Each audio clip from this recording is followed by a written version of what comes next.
Alright guys, good morning. अगला question फिर friction के ऊपर है। पिछला वीडियो आपने देखा होगा फ्रिक्शन के ऊपर।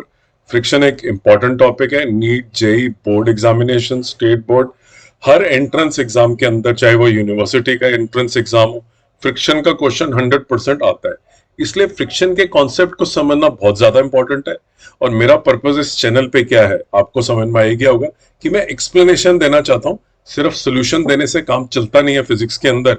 सॉल्यूशंस आपको बेसिकली एक तरह से एडिक्शन का काम करती हैं कि सॉल्व मिल गया, लेकिन आप कुछ भी नहीं सीखते। मैं क्वेश्चन को पूरा समझाता हूं, सॉल्व नहीं करता, सिर्फ पूरी एक्सप्लेनेशन के साथ करता हूं। तो ये क्वेश्चन भी उसी अप्रोच के साथ मैं सॉल्व करूंगा।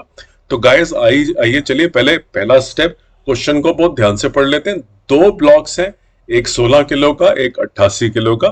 फ्रिक्शनलेस सरफेस है।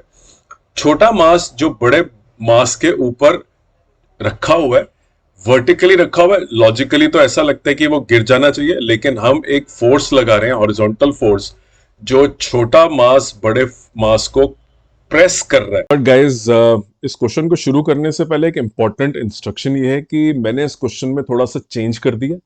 और चेंज ये है कि जो आपको कैपिटल एफ नाम की फोर्स दिख रही है, वो इस क्वेश्चन के अंदर स्मॉल एम पे लग रही है। मैंने इस क्वेश्चन को बदल दिया है। और इसलिए बदला है क्योंकि मैं आपको कुछ समझाना चाहता हूं। और समझाना क्या चाहता हूं मैं आपको? Normal reaction, static frictional force, friction के कॉन्सेप्ट को डेवलप करना मेरा एम है। मैंने इसके अंदर कैपिटल एफ की फोर्स जो है वो रखी है। It's a mutual force between the small mass and the big mass. तो मेरा एम्फोसिस इस क्वेश्चन के अंदर एफ को यहां रखना नहीं है। देखिए, एक्चुअली एफ कहां पे एग्जिस्ट करती है वो मैं आपको ड्रॉ करके दिखा देता हूं। जो रियल क्वेश्चन है वहां पे एफ यहां पे, राइट। इस एफ की वजह से यहां पे एक म्यूचुअल फोर्स पैदा होगी, एफ डैश और एफ डैश, जो ये एक दूसरे के ऊपर लगाएंगे। मैंने इस क्वेश्चन को इस तरह से अप्रोच नहीं करा। मैंने इस क्वेश्चन को गाइस थोड़ा अलग तरीके से अप्रोच करा। मैंने ये वाली फोर्स जो यहां पे नजर आ रही है आपको, इसको मैंने कैसे रखा है? मैंने इस फोर्स को बेसिकली थोड़ा सा इसके अंदर चेंज कर दिया। मैंने इस फोर्स को डायरेक्टली यहां पे ले लिया। तो जब आप इस सोल्यूशन को समझने की कोशिश करेंगे, कंप्लीट एक्सप्लेनेशन को, इस एफ को आपको यहां पे रख के सॉल्व करना है। यहां पे रख के भी आप सॉल्व कर सकते हैं। थोड़ा सा न्यूटन का लॉ आपको एक्स्ट्रा लगाना पड़ेगा, बहुत ही आसान है। लेकिन फंडामेंटल क्वेश्चन जो है, अगर आप उसको यहां पे भी रख के सॉल्व करेंगे तब भी वही आएगा। लेकिन यहां पे सॉल्व करने से मैंने कॉन्सेप्ट डेवलपमेंट पे ज्यादा ध्यान दिया। तो मैंने इस फोर्स को, जो लग तो यहां पे रही है, इसको यहां शिफ्ट कर दिया। और अब आप सोल्यूशन को बहुत ध्यान से देखिए और समझने की कोशिश करिए, क्योंकि मेरा पर्पस क्या है? मेरा पर्पस है फ्रिक्शन के कॉन्सेप्ट को डेवलप करना। मैं किसी भी तरह की रट्टाफिकेशन या डायरेक्ट सोल्यूशन पे विश्वास नहीं करता। मुझे नहीं लगता आप सारे क्वेश्चन याद कर पाएंगे। कॉन्सेप्ट बहुत ध्यान से देखिए, उसके बाद ये केक वॉक है, आप फोर्स को कहां दिखाना चाहते हैं। तो एक छोटा सा चेंज है जिसकी तरफ मैं आपका ध्यान आकर्षित करना चाहता था। घबराएं बिल्कुल भी ना, कॉन्सेप्ट पे ध्यान दें, समझने की कोशिश करें, और धीरे धीरे आप देखेंगे कि आप फ्रिक्शन के सारे क्वेश्चन कर पाएंगे। मेरे चैनल को सब्सक्राइब करना ना भूलें। अगला क्वेश्चन बहुत इंपॉर्टेंट हो सकता है, मिस ना करें। बट गाइज, इस क्वेश्चन को शुरू करने से पहले एक इंपॉर्टेंट इंस्ट्रक्शन ये है कि मैंने इस क्वेश्चन में थोड़ा सा चेंज कर दिया। और चेंज ये है कि जो आपको कैपिटल एफ नाम की फोर्स दिख रही है, वो इस क्वेश्चन के अंदर स्मॉल एम पे लग रही है। मैंने इस क्वेश्चन को बदल दिया है। और इसलिए बदला है क्योंकि मैं आपको कुछ समझाना चाहता हूं। और समझाना क्या चाहता हूं मैं आपको? Normal reaction, static frictional force, friction के कॉन्सेप्ट को डेवलप करना मेरा एम है। मैंने इसके अंदर कैपिटल एफ की फोर्स जो है वो रखी है। It's a mutual force between the small mass and the big mass. तो मेरा एम्फोसिस इस क्वेश्चन के अंदर एफ को यहां रखना नहीं है। देखिए, एक्चुअली एफ कहां पे एग्जिस्ट करती है वो मैं आपको ड्रॉ करके दिखा देता हूं। जो रियल क्वेश्चन है वहां पे एफ यहां पे, राइट। इस एफ की वजह से यहां पे एक म्यूचुअल फोर्स पैदा होगी, एफ डैश और एफ डैश, जो ये एक दूसरे के ऊपर लगाएंगे। मैंने इस क्वेश्चन को इस तरह से अप्रोच नहीं करा। मैंने इस क्वेश्चन को गाइस थोड़ा अलग तरीके से अप्रोच करा। मैंने ये वाली फोर्स जो यहां पे नजर आ रही है आपको, इसको मैंने कैसे रखा? मैंने इस फोर्स को बेसिकली थोड़ा सा इसके अंदर चेंज कर दिया। मैंने इस फोर्स को डायरेक्टली यहां पे ले लिया। तो जब आप इस सोल्यूशन को समझने की कोशिश करेंगे, कंप्लीट एक्सप्लेनेशन को, इस एफ को आपको यहां पे रख के सॉल्व करना है। यहां पे रख के भी आप सॉल्व कर सकते हैं। थोड़ा सा न्यूटन का लॉ आपको एक्स्ट्रा लगाना ऑलराइट गाइस, तो अब सबसे पहला स्टेप फ्री बॉडी डायग्राम बनाना, कुछ भी मुश्किल नहीं है, बड़ा ब्लॉक बना लेते हैं। और मैंने आपको बताई दी है, जो मैंने एफ रखी है वो डायरेक्टली कांटेक्ट फोर्स है between m and capital M. Contact force is always between two surfaces, ये समझ लीजिए आप। मेरे यूट्यूब चैनल पे कांटेक्ट फोर्स को समझाया गया, टाइप्स ऑफ फोर्सेस में ध्यान से पढ़ लीजिए। जब भी दो ब्लॉक्स आपस में टच करते हैं एक कांटेक्ट फोर्स होती है। मैंने आपको पहले ही बता दिया कि जो कैपिटल एफ फोर्स है वो मैंने कांटेक्ट फोर्स ही ली है, एम के ऊपर नहीं ली है मैंने। देखिए, अब जब contact force between m and m लगेगी, जो कैपिटल एफ है, तो एक ब्लॉक स्मॉल एम उसको नीचे नहीं गिरने देना, वो डायरेक्टली अर्थ के द्वारा अट्रैक्टेड है एमजी से। स्टैटिक फ्रिक्शनल का कोफिशिएंट आपको दिया हुआ है, इसका मतलब बॉडी नीचे नहीं जा रही तो स्टैटिक फ्रिक्शन है, अपर डायरेक्शन में एक स्टैटिक फ्रिक्शन लग रहा है, स्टैटिक फ्रिक्शनल फोर्स आपको निकालनी है। वही इस ब्लॉक को रोक सकता है, और तो कोई रोक भी नहीं सकता है, राइट। लेकिन हमें मालूम है कि जब भी हम फ्रिक्शन के कॉन्सेप्ट को पढ़ते हैं तो हमें नॉर्मल रिएक्शन पे बहुत ध्यान देना पड़ता है। यहाँ पे नॉर्मल रिएक्शन की स्थिति थोड़ी सी अलग है। नॉर्मल रिएक्शन जनरली हमारे दिमाग में क्या होता है कि दो ब्लॉक्स एक दूसरे के ऊपर हैं, लेकिन यहाँ पे नॉर्मल रिएक्शन जो है दो ब्लॉक्स के बीच में है, प्रेसिंग फोर्स का काम कर रहा है। वो प्रेसिंग फोर्स मैंने आपको पहले ही बता दिया। कॉन्टेक्ट फोर्स जो कैपिटल एफ है उसी के बारे में हम बात कर रहे हैं। स्मॉल एम उसको प्रेस कर रहा है कैपिटल एम को, और कैपिटल एम स्मॉल एम को प्रेस कर रहा है वापस उसी कांटेक्ट फोर्स से। मैंने दोबारा मैं बोल रहा हूं, कैपिटल एफ को बाहर की तरफ नहीं लिया स्मॉल एम में, बल्कि म्यूचुअल फोर्स ले लिया। वही म्यूचुअल फोर्स कांटेक्ट फोर्स है, वही कांटेक्ट फोर्स नॉर्मल रिएक्शन का काम कर रही है। वही नॉर्मल रिएक्शन अपवर्ड डायरेक्शन में आपको एक स्टैटिक फ्रिक्शनल फोर्स दे रहा है अपवर्ड डायरेक्शन में, राइट। और देखिए नीचे की तरफ क्या लग रहा है, वेट। वो तो लगेगा ही, स्मॉल एम ग्रेविटी से नीचे जाएगा। दोनों सरफेसेस के बीच में एक फ्रिक्शनल फोर्स एग्जिस्ट करती है।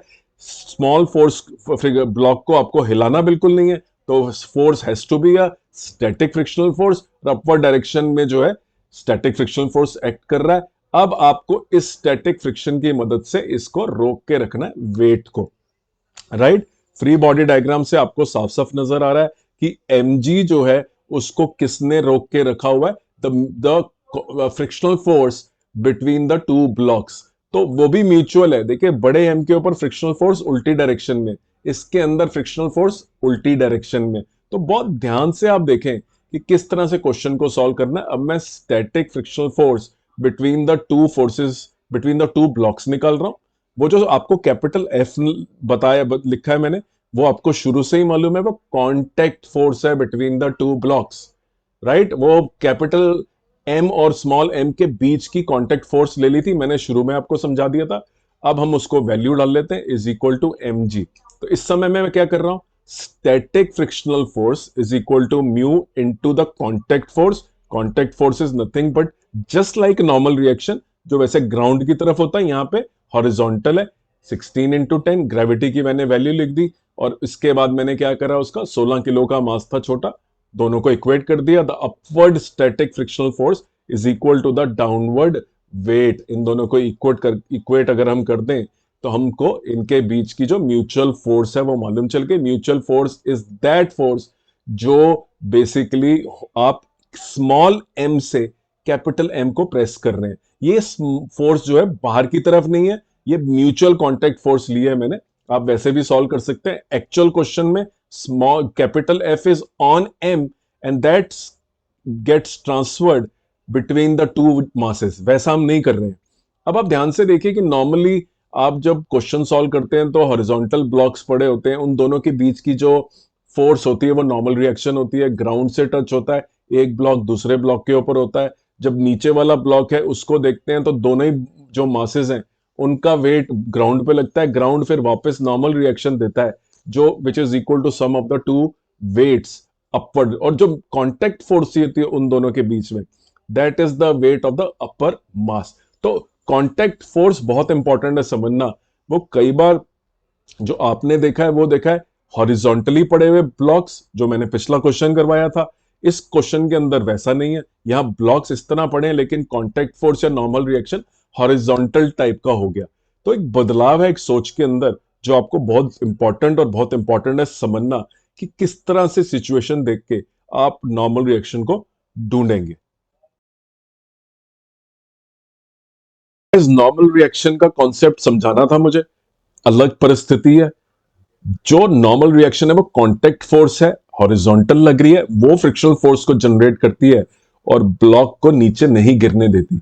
अब देखिए ये कांटेक्ट फोर्स आपने इसके ऊपर तो ले ली, जो स्मॉल एम है, यही कांटेक्ट फोर्स बड़े एम के ऊपर भी लगेगी, कैपिटल एम के ऊपर भी लगेगी। फॉर्चुनेटली कैपिटल एम जो है it is on a frictionless ground. तो कैपिटल एम के ऊपर जब यही म्यूचुअल फोर्स जो आपने अभी निकाली है, जो स्मॉल मास को गिरने नहीं देती है, राइट, एक नॉर्मल रिएक्शन आपने निकाला है, ऐसा नॉर्मल रिएक्शन जो ऐसी फ्रिक्शनल फोर्स जनरेट करता है जो स्मॉल mg को रोक के रखता है, वो वही फोर्स म्यूचुअल है, वो m के ऊपर लगेगी। अगर वो m के ऊपर लगेगी तो m एक्सेलरेट भी करेगा। तो मैंने देखिए आगे जाके उसकी एक्सेलरेशन भी निकाल दी है, राइट। तो ये बेसिकली सॉल्व, मैं आपको न्यूटन लॉ दिखा रहा हूं, सेकंड लॉ, की ये म्यूचुअल फोर्स कैपिटल एम के ऊपर लगी और कैपिटल एम की भी एक्सेलरेशन चालू हो गई। और अगर इसको और ज्यादा डिटेल में समझे, वैसे तो कैपिटल एम जो है फ्रिक्शनलेस सरफेस है, लेकिन कैपिटल एम के ऊपर एक फोर्स लग रही है वर्टिकल, तो और कैपिटल एम के ऊपर mg भी लग रहा है, वो भी वर्टिकल लग रहा है। तो अगर मैं नेट बात करूं तो ग्राउंड को किस फोर्स से प्रेस कर रहा है कैपिटल एम? अपने वेट से, mg से कर रहा है, और एक डाउनवर्ड फ्रिक्शनल फोर्स से भी कर रहा है। तो कैपिटल एम के ऊपर दो फोर्सेस हैं जो ग्राउंड को प्रेस कर रही हैं, उसका अपना वेट और एक डाउनवर्ड फ्रिक्शनल फोर्स। डाउनवर्ड क्यों है? क्योंकि न्यूटन्स के थर्ड लॉ से जो फ्रिक्शनल फोर्स आप स्मॉल m पे लगा रहे हैं, वही फ्रिक्शनल फोर्स उल्टी डायरेक्शन में कैपिटल M के ऊपर लग रही है। तो कैपिटल M के ऊपर दो फोर्सेस लग रही हैं वर्टिकल डायरेक्शन में, उसका अपना वेट और उसका जो फ्रिक्शनल फोर्स है जो मिल रहा है उसको सरफेस की वजह से, स्मॉल m को टच करने की वजह से, वो भी मिल रहा है। तो normal reaction which the capital M will get will be capital mg plus the frictional force. देखिए बात को कैसे हम मल्टीपल लेवल पे ले जाते हैं और मल्टीपल लॉजिक्स को हम टेस्ट कर सकते हैं। आप क्वेश्चन को देखिए कि एग्जामिनर आपको जब फिजिक्स का क्वेश्चन देता है तो आपको मल्टीपल लेवल पे वो टेस्ट कर रहा है। इसलिए आपको कोई भी जब अपनी फिजिक्स का टॉपिक पढ़ना है तो मल्टीपल कॉन्सेप्ट्स लिखिए और देखिए कौन कौन से कॉन्सेप्ट आप यूज करके क्वेश्चन को सॉल्व कर रहे हैं। अगर कोई कॉन्सेप्ट्स आप यूज ही नहीं कर रहे हैं और वो न्यूमेरिकल आपके सामने कर रहे हैं तो आपका सारा एफर्ट वेस्ट हो रहा है। मल्टीपल कॉन्सेप्ट्स होते हैं क्वेश्चन के अंदर और वही एग्जामिनर आपको टेस्ट करता है। हिडन होते हैं, लेकिन क्वेश्चन के अंदर डेटा दे रखा होता है, फ्री बॉडी डायग्राम अवेलेबल होता है, टूल्स अवेलेबल हैं। जब टूल्स अवेलेबल हैं तो दिक्कत क्या है? अंडरस्टैंडिंग वाले वीडियोस को देखिए, एक्सप्लेनेशन वाले वीडियोस को देखिए। अपना समय सिर्फ सोल्यूशन देख के गूगल सर्च में आज तक किसी ने कुछ भी सीखा नहीं है। अंडरस्टैंडिंग नहीं है तो फिजिक्स नहीं है। इस रूल को आप समझ लीजिए। मेरे चैनल के ऊपर 2000 वीडियो है, कुछ बहुत छोटे वीडियोस हैं, कुछ बड़े वीडियोस हैं, लेकिन सबका एम्फोसिस क्या है? Understanding and explanation. वही देखना है आपको सिर्फ फिजिक्स सीखने के लिए।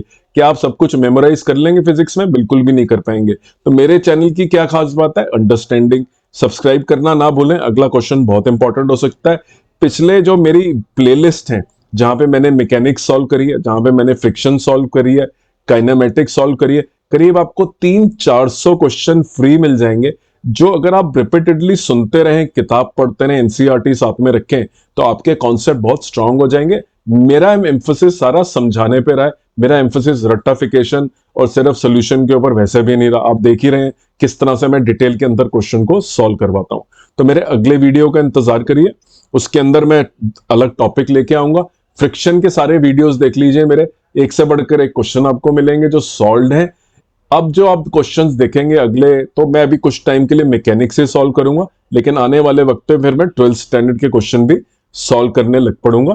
काइनेमेटिक्स के वीडियो साथ साथ देखते रहें, मिस ना करें उनको, काफी डिटेल में मैंने उनको समझाया है और काइनेमेटिक्स के करीब 100 से ज्यादा वीडियो इसके अंदर है। बहुत बहुत धन्यवाद। Have a good day.